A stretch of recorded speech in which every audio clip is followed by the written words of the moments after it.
शागिर्दों ने नई आने वाली टीचर से पूछा कि टीचर आपने अभी तक शादी क्यों नहीं की? तो टीचर ने अपने शागिर्दों से कहा कि एक औरत की 5 बेटियां थी। शौहर ने उसको धमकी दी कि अगर इस बार भी बेटी पैदा हुई तो मैं इस बेटी को बाहर सड़क पर छोड़ आऊंगा।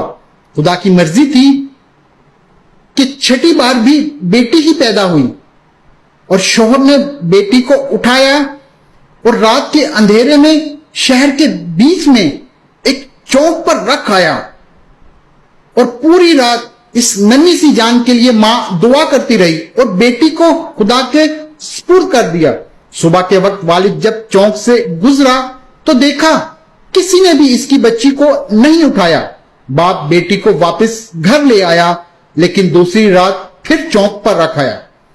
लेकिन रोज यही होता, हर बार वालिद बाहर रख आता और जब कोई इस बच्ची को नहीं उठाता तो मजबूरन वापस उठा लाता, यहां तक कि उसका बाप थक गया था और खुदा की मर्जी पर राजी हो गया था।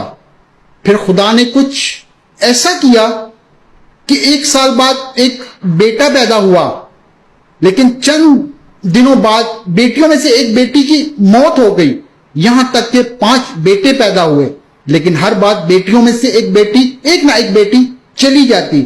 सिर्फ एक ही बेटी जिंदा बची थी और वो भी वो बच्ची थी जिससे उसका बाप जान छुड़ाना चाहता था। मां इस दुनिया से चली गई और इधर 5 बेटे, एक बेटी बड़े हो गए। पता है वो बेटी जो जिंदा बची थी वो कौन थी? मैं वो बेटी हूं और मैंने शादी अभी तक इसलिए नहीं की कि मेरे वालिद बूढ़े हो गए हैं, अब अपने हाथ से खाना भी नहीं खा सकते और कोई और दूसरा भी नहीं है और जो इनकी खिदमत कर सके। बस मैं इसलिए इनकी खिदमत किया करती हूं। और वो 5 बेटे कभी कभार आके उनका हालचाल पूछ जाते हैं। वालिद हमेशा शर्मिंदगी से रो रो के मुझे दुआएं देते हैं, मेरी प्यारी बेटी जो मैं तुझे मारना चाहता था तो मुझे आज माफ कर दे।